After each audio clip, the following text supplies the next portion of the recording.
This is Michael Ryce, and we're honored and delighted to be here with you. Today is Thursday.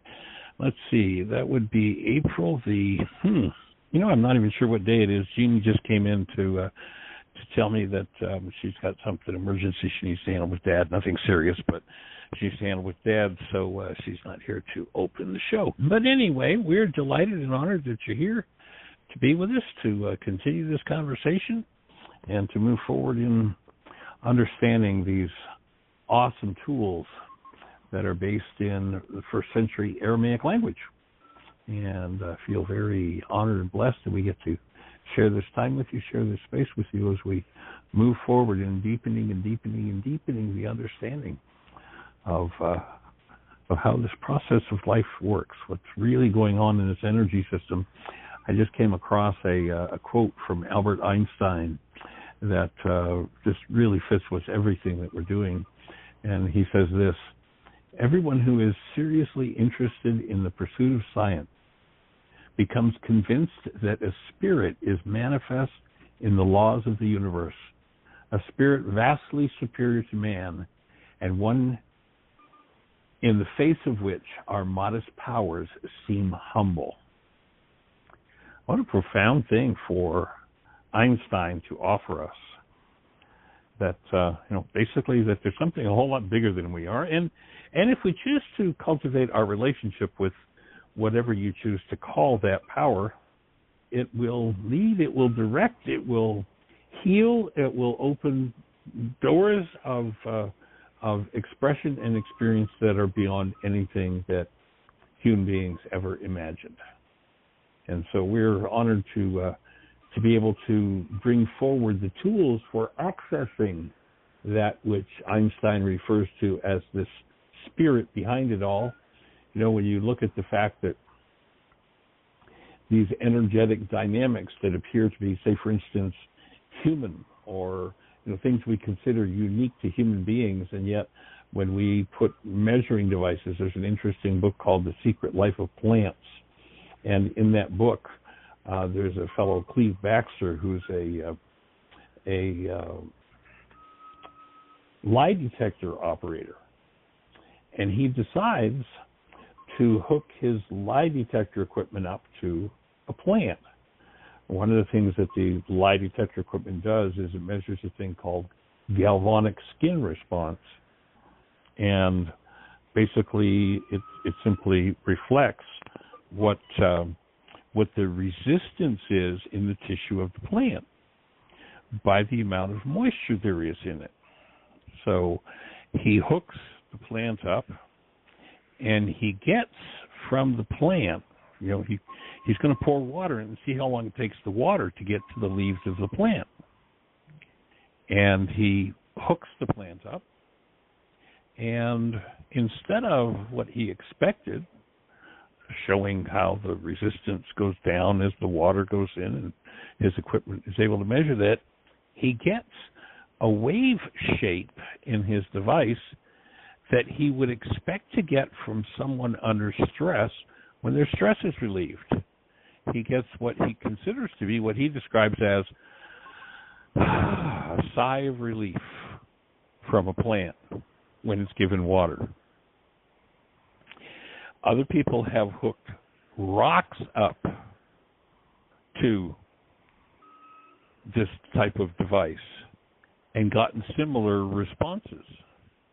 And you'd almost think that maybe behind this whole so-called physical world, there's a motivating force that is attempting to accomplish something and can express through any instrument, be it a rock, a plant, or a human, those faculties that are present within that intelligent force. And so what do we need to do to open to make available the higher and higher levels of awareness of exactly what that power is? And our offering is one of the main things to do, aside from cultivating your relationship with that power, with that presence of love, because the motivating force behind it all is the presence of love. Cultivate your relationship with that and remove the blocks that keep it from flowing fully. They're the two things that we are, as human beings, capable of doing. And it's interesting that if you go back into the original Aramaic language, there's a word that describes the primary tool for removing those blocks. And it's called forgiveness. Now, sadly, the Greeks turned forgiveness backward, and they made it about, if I've got a block in me, I'm experiencing some kind of a block, then I should let you off the hook for it, which, of course, is a ludicrous and silly idea, but most of the Western world has bought it, and they think that if they're in pain, they believe the Greek brainwash that somebody else did it to them, and all they have to do is forgive them.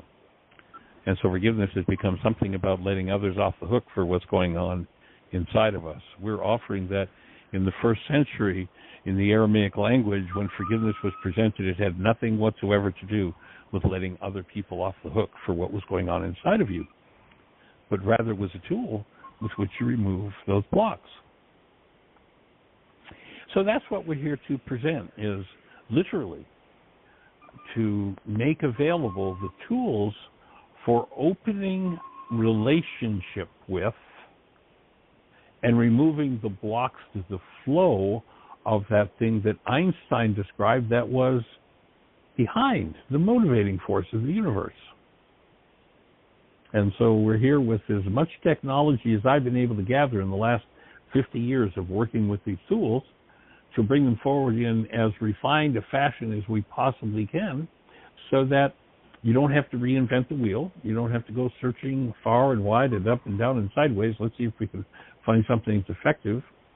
We've kind of, literally over the last 50 years created a funnel for, here are the effective ways for removing the blocks within yourself. The Course in Miracles says it very simply. It says, you need not seek for love.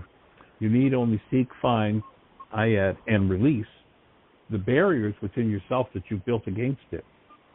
The natural flow of the universe. And you'll know that all you have to do is hold a newborn child, a child that is relatively untainted by the world. Just hold them and tap into their essence. You'll know exactly what love is.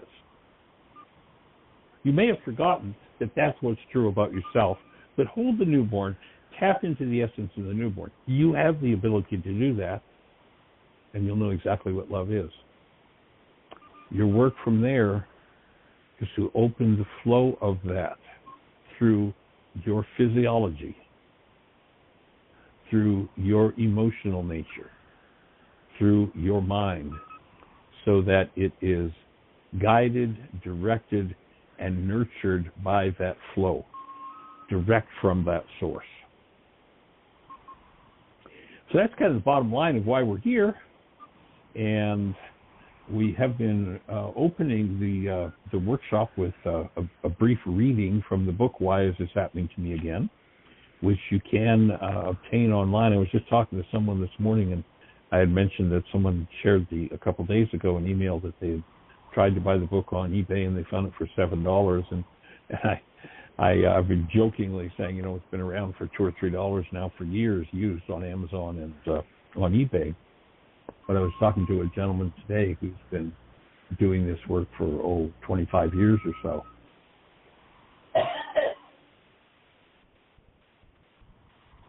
And he shared with me that he's been buying the book on Amazon and eBay for several years since it's gone out of print. And he's been able to buy it for $2 or $3. And he says, but the last few months he hasn't found books for under $7. So it looks like the demand maybe is going up. I don't know, since we've gone online, it seems like there's a broader interest in the work. But anyway, you can buy the book fairly inexpensively, Why Is This Happening to Me Again?, and what you can do about it, on Amazon or eBay, and or you can go to our website. You can download the book for free, a PDF of it. It's there and available. And also, Jeanie just put the book on CD. We did a new version of the book, which never went into print, but we did do a reading of it with a character actor. Actually, my son's former boss was also, aside from being a computer genius that worked for NASA as a computer scientist, and and then had his own business. He actually called me one day and said, Michael, I've been getting this guidance that the next piece of my personal work is to read the character Richard in your book. And he was a character actor, had his own studio aside from all this technology stuff that he did. So I went in and went into his studio, and we recorded the book, Why Is This Happening to Me Again, in a new version that has not gone to print. And so you can also go to our website, whyagain.org. And if you look on the upper right-hand side of the home page, you'll see a link that says MP4s. If you click that link, the last item on the page is the book that you can buy and stream. You can also buy now. I think Jeannie's got all of our videos uploaded. Why Is This Happening to Me Again? Healing Through Relationships, Communication. Did you hear what I think I said? Purpose, Personal Power, and Commitment, Empowered to Heal, Mind Shifters, Hands-on Energy Field. Well, actually, we don't have the energy field work. And think about doing a video of that. Introduction to Soap Harmony. So the whole series of things, Aramaicisms, mind-body bioenergetics, a whole series of videos that you can now purchase streaming. We also have them on DVD as yet, but it seems like streaming is the way everything is moving these days. So there are different ways you can get access to the materials. And for those who are following, we're on page 56 on the chapter on ancient wisdom. And if you're not familiar with the book, it's a conversation I'm having with this fellow named Richard. He's a recalcitrant kind of character who is on his third divorce. He's heading out of Dodge, and he's getting out of his hometown where those women are that are the problem in his life. And he's... Are you there, Jeannie? I think I just realized there's a bit of noise in the background, and I think maybe Jeannie has left her phone on in the other room. And so if you'll excuse me for a second, I'm going to go in the other room and turn her phone off. I'm going to mute myself for a second so I don't get feedback.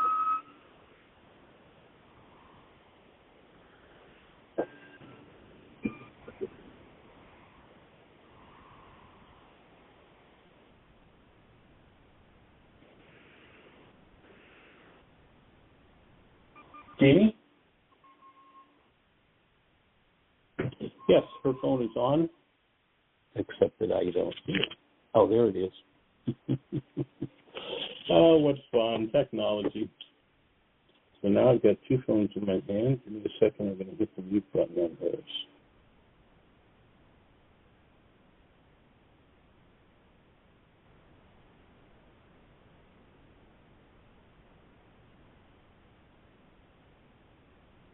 We should have a little clearer signal now. Her phone was in the other room, but there was enough transfer my voice into the other room to create that little ringing sound that we heard, that little loop of noise in the background. So let me just get back here, get my phone hung up, and back to Why Is This Happening to Me Again? So we're talking to this fellow who's this recalcitrant kind of guy who somebody suggested as he was running away from his third marriage and moving to another city that he was going in the direction of Heartland to stop by and see me. So he did, and we're into a conversation with him, and we're just at the point where we're talking about how forgiveness in its true meaning is about removal of what never belonged. And we've explained some about the way that the mind generates the world that it sees, how it generates perception, and how to collapse perception so that the root dynamics of pained perception that are hidden in the mind can be removed or forgiven. And so, hey, Jeannie, welcome. I just discovered that your phone was on, and I was getting a little bit of feedback there. So, but we're all set. I'm just getting ready to read. So there's the young lady. Hey, sweetie. Hey. Everything's okay with that? I just shared that there was a little bit of a crisis, nothing serious, so everything's cool? Yeah. Had to get him in the bathtub and then strip his bed, so I'll have to go back down and help him when he's ready to get dressed. So. Okay, we're good. And Susan has her hand up. I don't know if you've already talked to her. No, but seeing as how she's here, let's have a conversation and I'll hold the reading then. Okay, and she may be still have her hand up from Dr. Tim. I'm not sure. Hey, Susan. Okay. Hi. Hey there, young lady. Welcome. Oh, hi, thanks. No, I didn't press one again, but I guess Dr. Tim left it up or whatever it was. Very interesting goings on. It's sort of fun to hear your life. That's one of the beauties of being on Zoom and stuff. We get to see a little bit of your personal life, and it makes us all seem more accessible to each other, more human or something. I love it. So, is your dad okay? You mean like the other night when you were watching it, I walked into my computer room and I didn't realize the camera was on. I was shirtless. Yeah, that was very fun. Yes, there you go. That was one of the high moments of my day. Oh, what fun. What fun. Well, you know, the beauty of it is that we are all in this together, and the tools are accessible to everybody. They really, truly are. Yeah. It's pretty awesome, pretty amazing. Yeah. So, Jeanie, I didn't hear what you said about your dad. He's all right, right? Yeah. Yeah. This has been a challenging week. I mean, he's fallen twice, and he just called me and said that, you know, his bed was wet. So I got him in the shower and stripped his bed and remade it. And so he'll holler at me here in a minute and let me know he's ready to finish getting dressed, and I'll go back down and help him. Oh, boy. Yeah, I know what that's like, but he's so much bigger than my little mom was. I have to hand it to you. Yeah. It's got to be tricky. Sometimes he is, and I'm just thankful right now the baby's asleep, so I didn't have two of them going on. Oh, boy. Oh, boy. And Jeannie's dad, you know, he was a farm boy, and, I mean, he's built like a rock. He's like solid as a rock. Even, you know, at 88, he's still just solid. So and unfortunately when he fell, he actually just kind of, we have an exercise device that he uses, and every once in a while it slips and he slides down the floor. So fortunately it's not a real fall that he's been experiencing the couple times that's happened. He's actually very careful on his walker as he moves around and, you know, keeps his feet solid, but he slid down a couple of times, and it's been a bit of a challenge to get him back up because he is so, I mean, he's literally built like, you feel the musculature is just really still solid as solid can be. So, yeah. But anyway, well, is there anything on your mind to bring up before we get into reading? Well, there is sort of something. I wasn't going to bring it up. I was just going to listen to you read, but you know how it is. Last night I said to you, well, what popped into my mind was writing people off. And, of course, you had a reaction to it. You responded to it. And I understand what you were saying, but I had to do some serious mental work to let go of the idea that, now Michael knows the worst part of me. And have I ever really written anybody off? I mean, I went through the whole darn thing. Anyway, just to confess. So I just hope you still like me. I hope you win. So my offering to you is, look at how hard you are on yourself. And you're still doing that. And it's time to let go of it. You know? Well, that was a new one. Of us humans. Stop beating you up. Okay. You know, I suggest when you finish the radio show, you take a copy of the commitment in the first person and you go read it to yourself. And really seriously choose to integrate that into your relationship with you. You know, I hear you working on doing that with all of the people around you. And I'd support you doing it on a new level with yourself. Okay. Sweet. It'll be sweet, I hope. Yeah. It's not an easy thing to do. Well, it'll be whatever you choose. Yeah, it'll be be whatever you choose to make it. It could be sweet, or you could make it bitter. Or it's getting better, Michael. It really has. Free will. Good. Yeah. That's I awesome. have been catching my face in the mirror, and I've been friendlier toward it lately. So it's nice. You know, the ice is melting. Yeah. You deserve it. You deserve it. Thanks. You know, and the truth is, even the, quote, worst of us deserve it because the Creator put the breath of life in them. And they don't deserve it because of what they've done or not done. They deserve it just because they're human. And, even those who've committed the greatest atrocities in history deserve it, though they may need to be held accountable for their behavior. But, everyone deserves this space of healing that all we have to do is steep ourselves in, and the whole game changes. Right. I agree. Cool. All right, well, I'm going to go back to my book then. Yeah. So we are on the chapter on ancient wisdom, page 56, if you're with us. And I'm talking to Richard at this point and say, engaging in true forgiveness is required to heal. Now, it's interesting. One of the things the Course in Miracles talks about is that once you've done the work of forgiveness, forgiveness is part of the illusion that you then throw away. It doesn't have any function in the actual world. You remember that passage that I've quoted more than once about it would be interesting if you were asked to take a teaching function. We're asked to use the words of the world of darkness.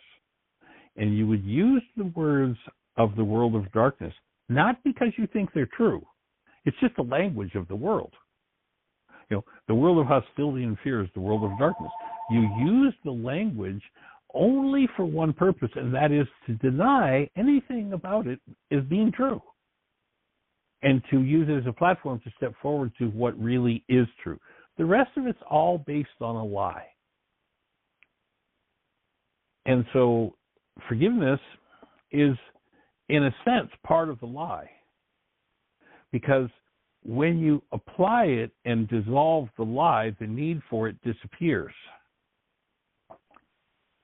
So this is a requirement for the healing process. If people never engage in actual forgiveness. Now, that doesn't mean you have to come to, the book, Why Is This Happening to Me Again, or Yeshua in the first century Aramaic.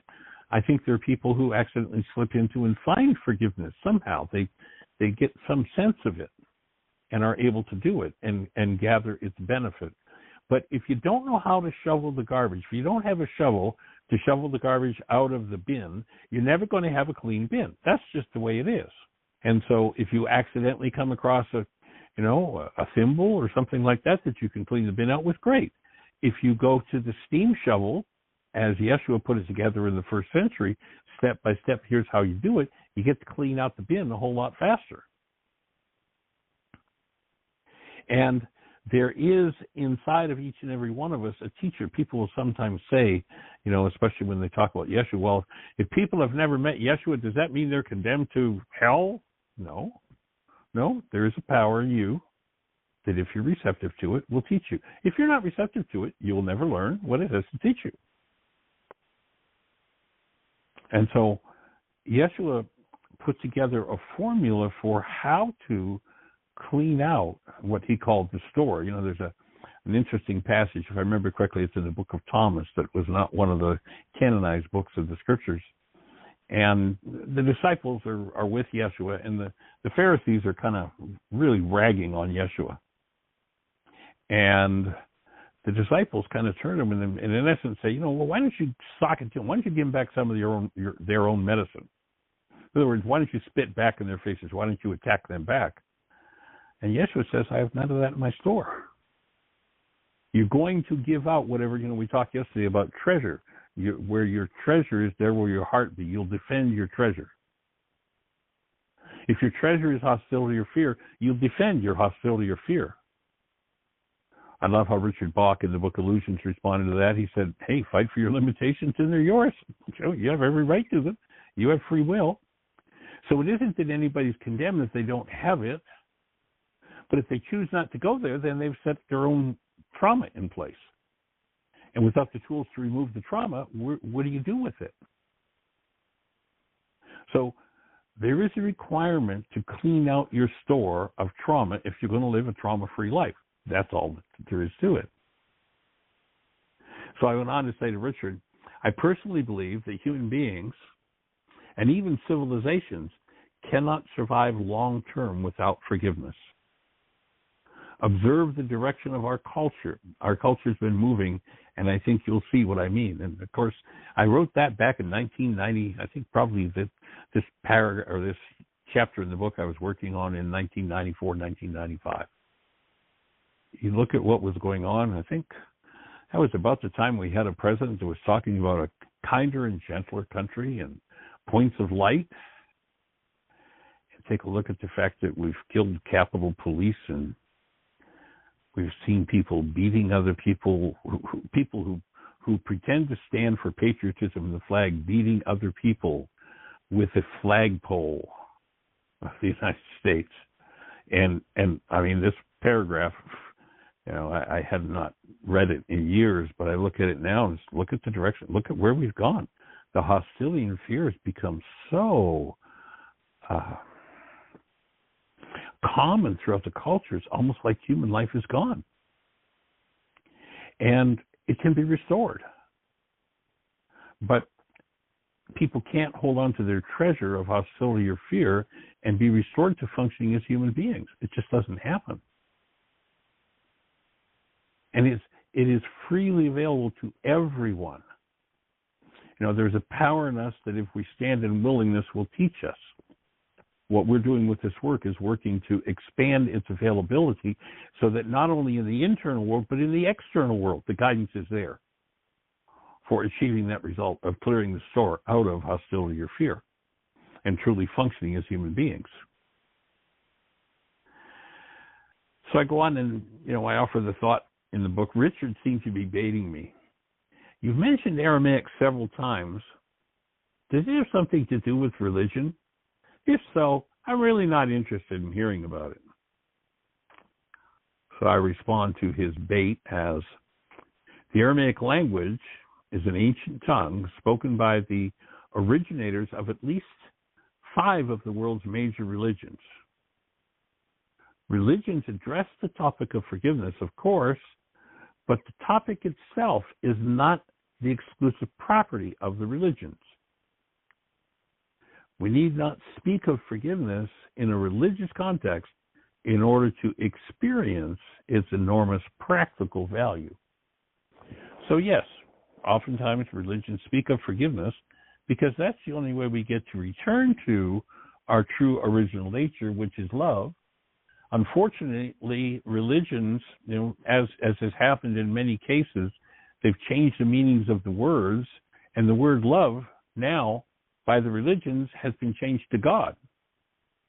And then there have been all kinds of monster stories made up for God, and so people, and abuse is done in his name, so people turn and run away from it, and they forget that what they're running away from is their own essential nature, which is love. And it's time for our essential nature to be restored to us. It's time, literally, to disable the viruses of hostility or fear in the human mind and allow the human mind to be restored to the power supply that it's designed to work on. And you don't have to go out and look for the power supply. You don't have to find it. You don't have to create it. You don't have to make it up. It came with your package. Just hold a newborn child and you know exactly what it is. And it's what we're designed for.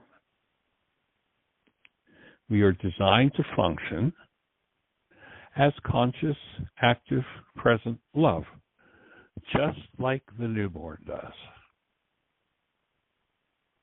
All of the hate and the fear and the rage and the drama and the trauma and the viciousness and the criticism and the condemnation and the gossip and the slander and the vengeance all has to be programmed into the human mind in order for the human mind to become lost in that.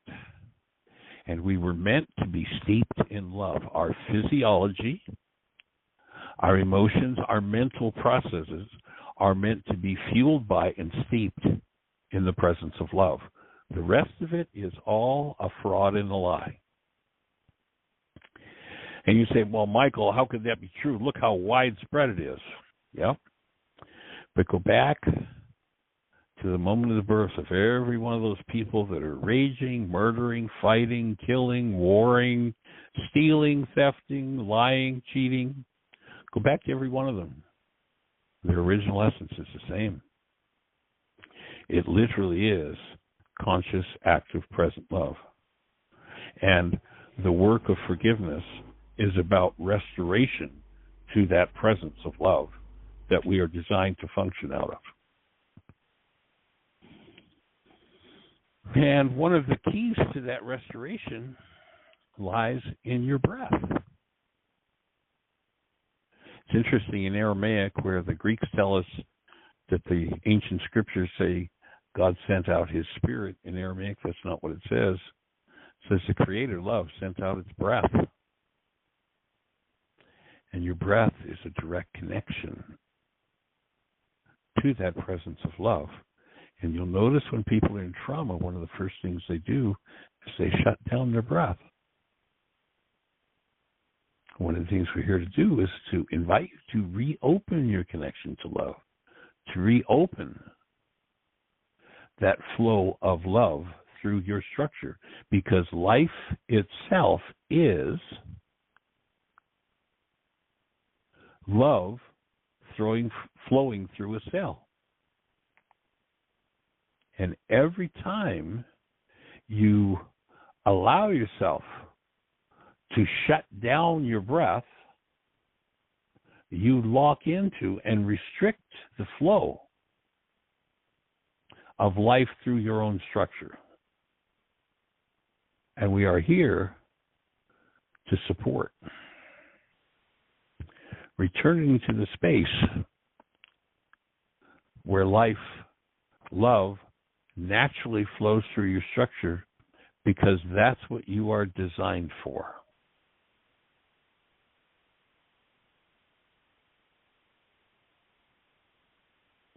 Literally.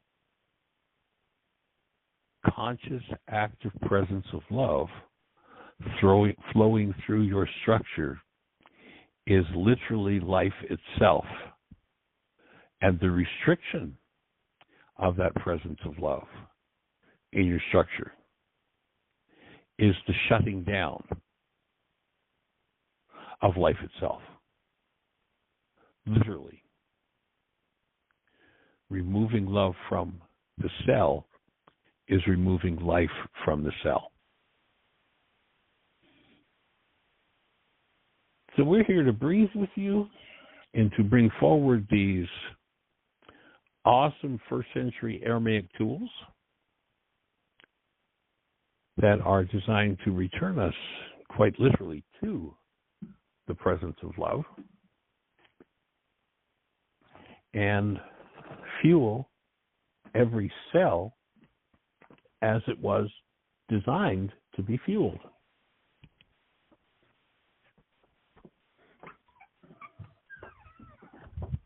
And so, if you're out there in listener land and you have a thought for us, we'll check with Miss Jeanie and see if there's anybody in the phone queue with a hand up or anything happening in the chat room. You must be muted, honey. Oh, yeah, I figured it was going to feedback though with you that close, but yes, it's no hands are up and no questions in the chat room. Well, we're at about 25 minutes. And so if you're out there in listener land, how can we support you? What's on your mind?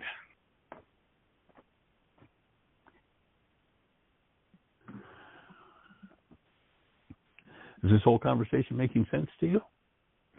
What questions does it lead you to? Do you need support in integrating the tools? Is there any one of the tools that you've looked at and you say, I don't get it, that doesn't make sense. How do you apply this?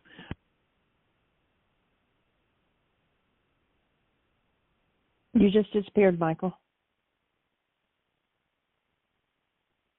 Are you there?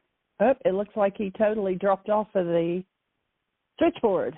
Let me make sure he knows that he's not just talking to himself and that he dials back in. You dropped off. You got your hand up, though. So do you have somebody with a hand up, sweetie? There he is. We got a Here hand. we are. Oh, great. Let's say hello. Welcome. Okay, area code 541. It's Julie from Oregon. Hi. Oh, that woman that used to be from Ashland, Oregon, and now has been moving all over the place?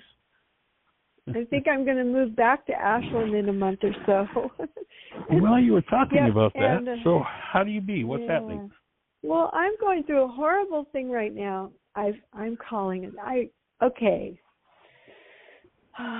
My partner wants to take the vaccination, and I don't. And a friend of mine has received information and is emailing it to me and all of this and telling me that I shouldn't even be around him because it may off gas or, you know, in the fluids or otherwise of our bodies, and therefore I can get it. And I know this is triggering my fear of it all. So what's horrible? You said you're going through something horrible. What is it that's horrible? Okay. Oh, you caught that. That's true. I did. fear, and I'm glad because I fear losing him because he's very adamant about getting the vaccine, and I'm thinking I'm going to have to abstain being around him, and so I'm having to cancel a lot of goals about this relationship and working on keeping myself above all else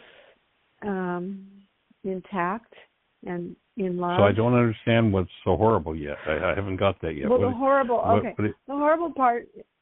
Okay, did I interrupt you? No, go ahead. That I'm going to lose him. That's my fear. And so there's a fantasy that you're finding is horrible that you're going to lose him. Yes, and I'm in the process of your moving. fantasy is a horrible thing, not the fact of anything at this point. Oh, all right. I just need to communicate with him, I guess. Sounds He's wise. a very difficult I'm person personally to not talk to. Say again? Go ahead. He's very difficult to talk to about highly intense conversations. So they're hard for me. He's the difficult one.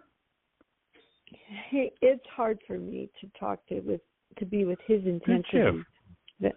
Good shift into responsibility. So you have a difficulty, not that he's the problem in your life. That's right. Or are you trying to go for both? What?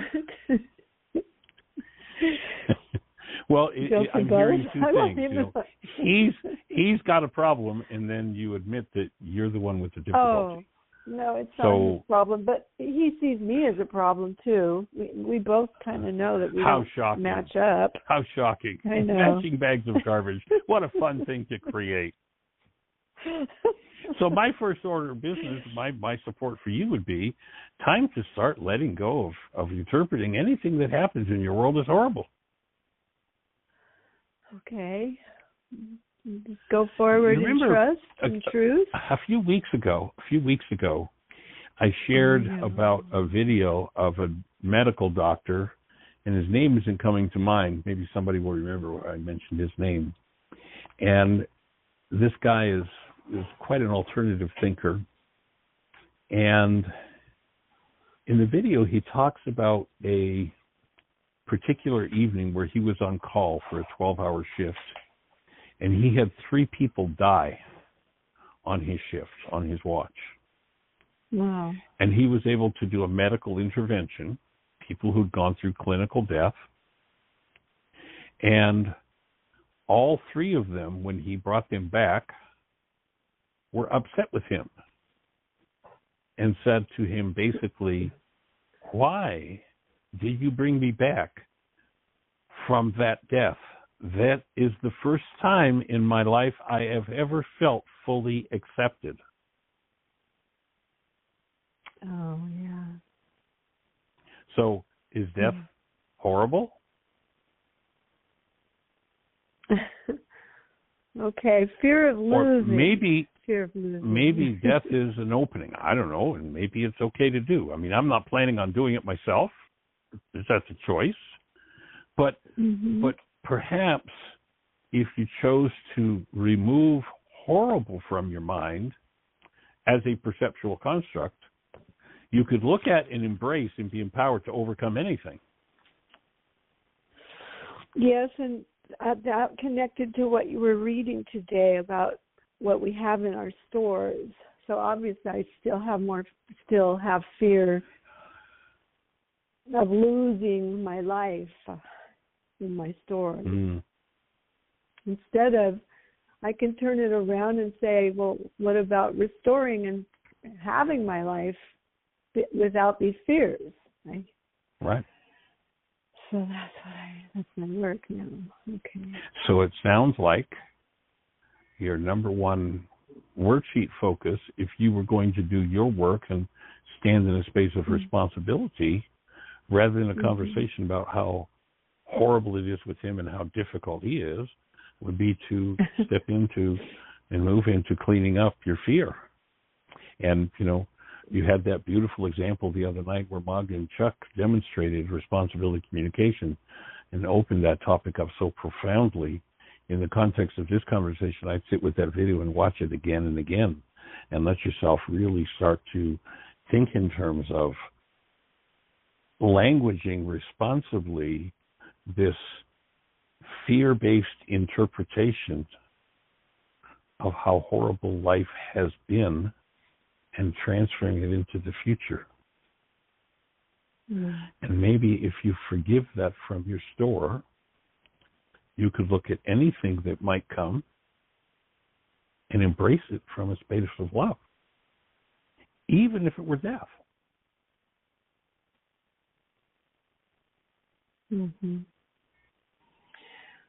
Mahatma that feels Gandhi. way more powerful. Yeah. Mahatma Gandhi is in a prison cell. Around the world to that point, all over the world, the British Empire had done just disgusting, horrendous, horrible things to their colonies all around the world. And they fought, and they did wars, and they tried, and they couldn't do it. There was one little man in a loincloth named Mahatma Gandhi who,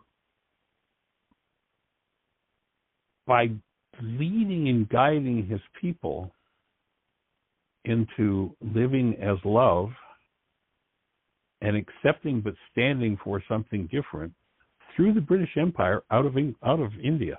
There's an interesting scene you've heard me recount before where he's in a prison cell, and Colonel Smuts, who's the epitome, he's the symbol of British injustice in the British Empire, and because of the way that Gandhi is playing, is not fighting against anything, but rather is simply bringing forward the presence of love into the world, he ends up calling from his prison cell, and he has to dialogue with him. And here's the guy, this man has supervised, directed, overseen horrible atrocities done to Gandhi's people. And Gandhi walks into the room as the presence of love and says to Colonel Smuts, "Sir, I hope this doesn't come between us as men."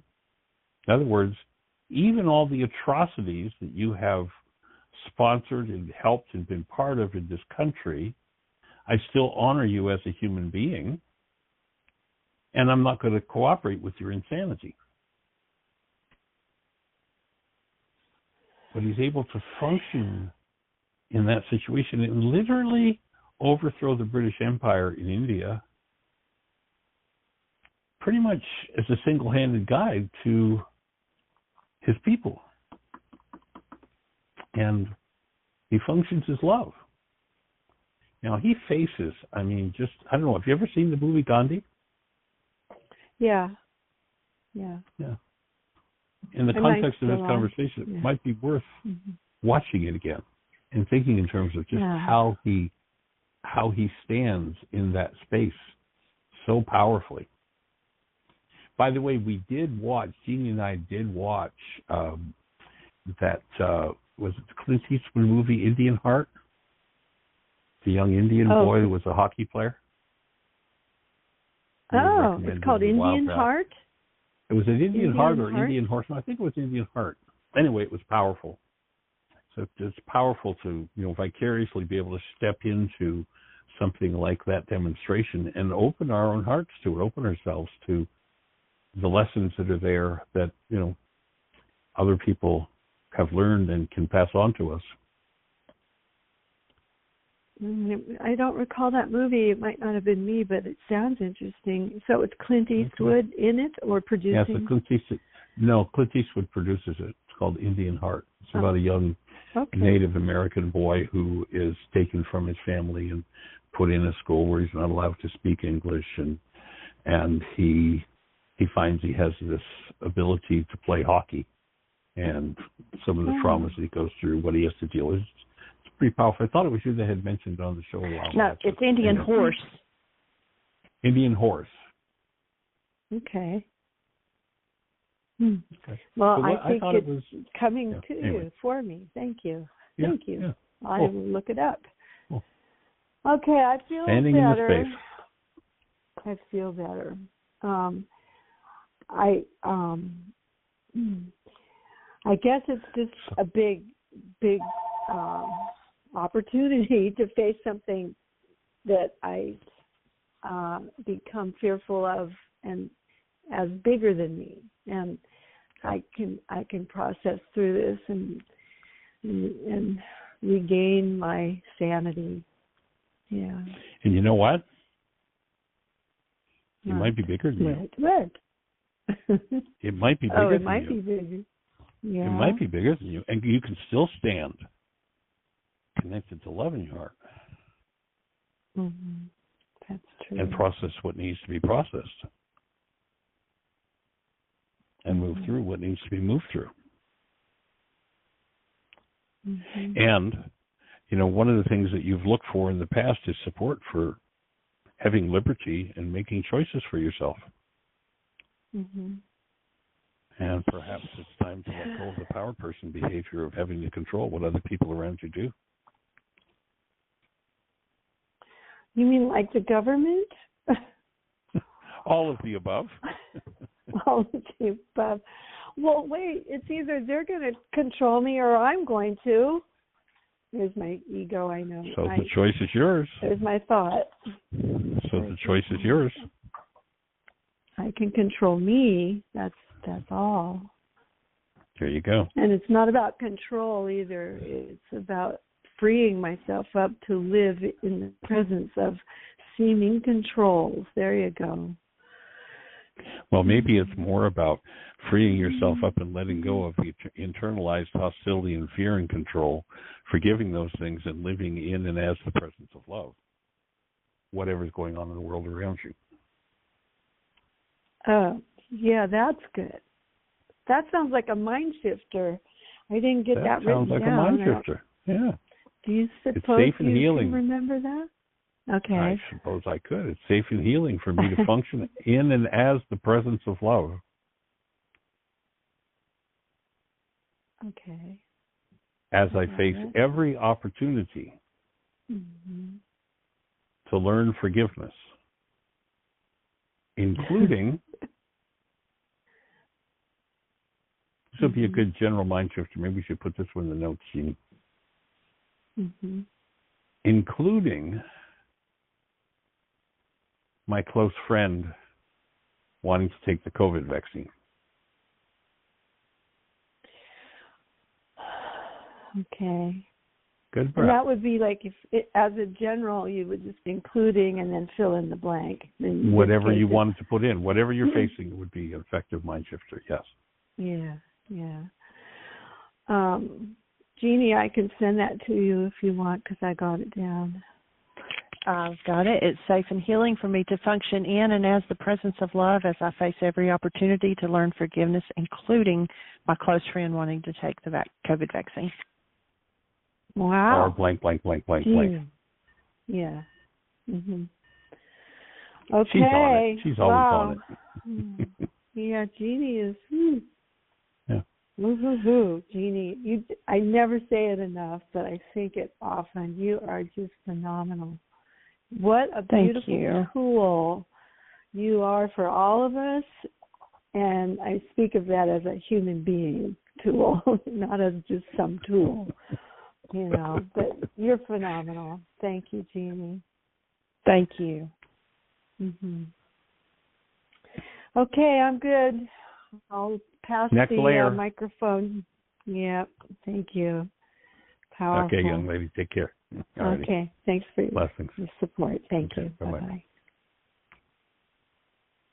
All right, so we've got about 8 minutes or so left.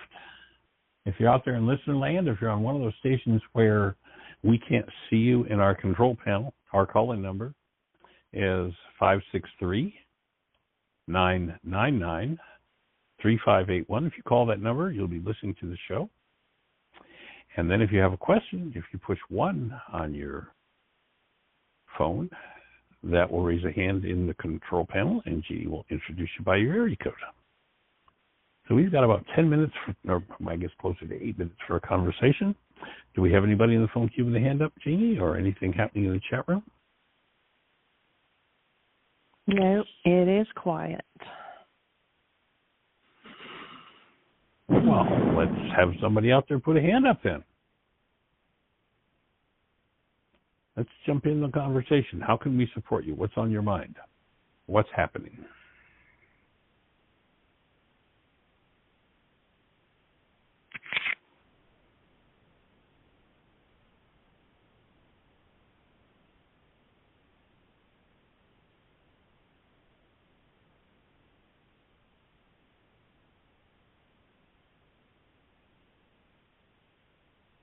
Shall we just do a moment of silence? Maybe we do a few I minutes. I think Julie pressed 1 again. You're back on. Okay. Are you back, Miss Julie? Oh, yes. Can you hear me? Yeah. Loud and clear. I'm on mute. Great. What just is now coming up to me is I'm really in the need to face, or it's up for me to face whether or not I really would take the vaccine. Mm-hmm. For I tend to be codependent and go along with things just to make the peace and want to be with him. So I want to feel that I can choose it from a place that's true for me, instead of then I would be victimized by my own choice. I would put myself into harm's way. So can you help me with this one? I'm close, I think. If I do the other one. Well, again, I think as you deal with the fear that's moving in you when you think about him taking the vaccine, you're probably going to open the space for you to have a clearer mind and a clearer space for making the right choice for you. And, like you were talking about how, well, what if he sheds the virus and I get it? Well, I believe they've got some pretty good research that's saying there's a time frame where that might be possible.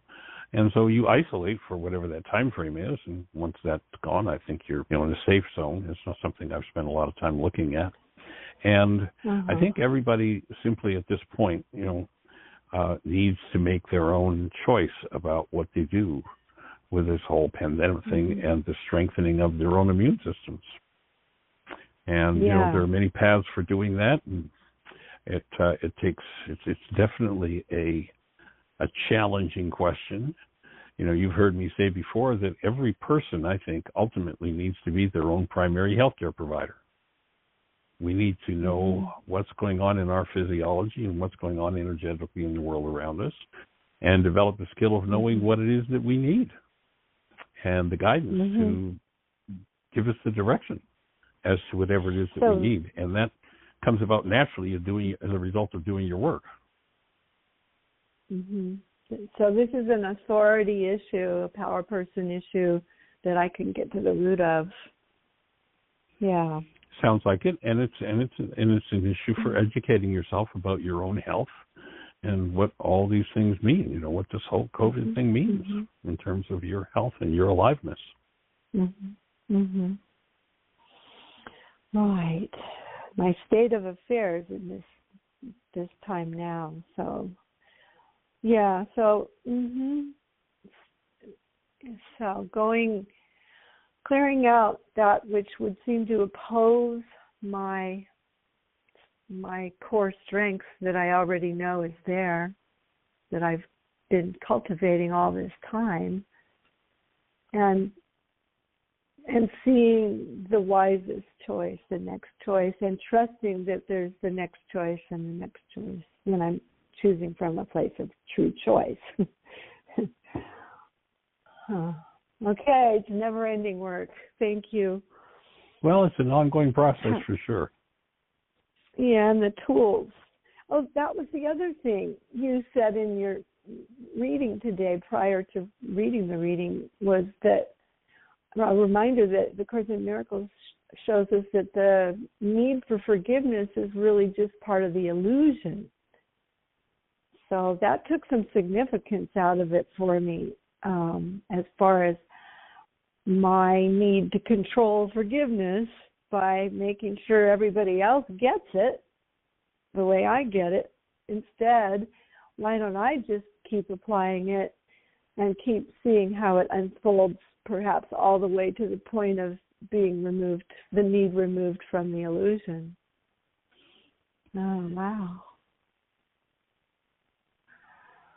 Okay. Well, thank you again. I hope there's someone else's hand up ready to go for it.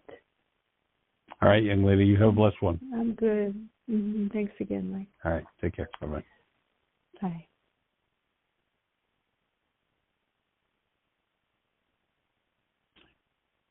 So let's take a couple of deep breaths together.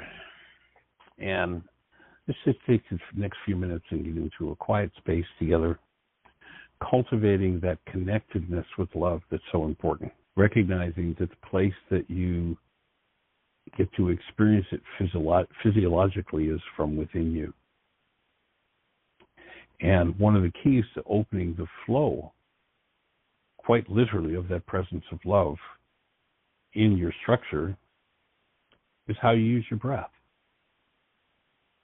And so I'm going to invite everybody, just allow yourself to just take a few very gentle but fairly deep connected breaths where you let the in-breath flow right into the out-breath.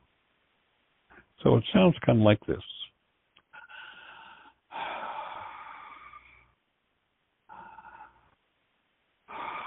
And as you breathe, allow the presence of active love that resides within you to open up.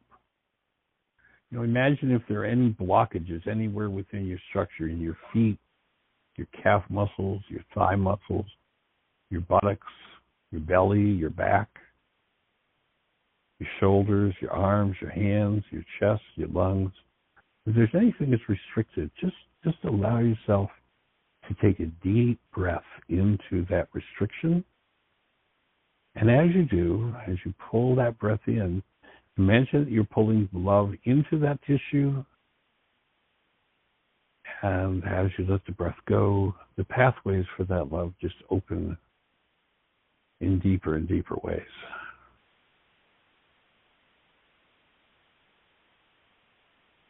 And with that breath, the knowing that you are conscious, active, present love. And it's your birthright. And allow yourself to make the choice to live in that birthright for eternity. Blessings.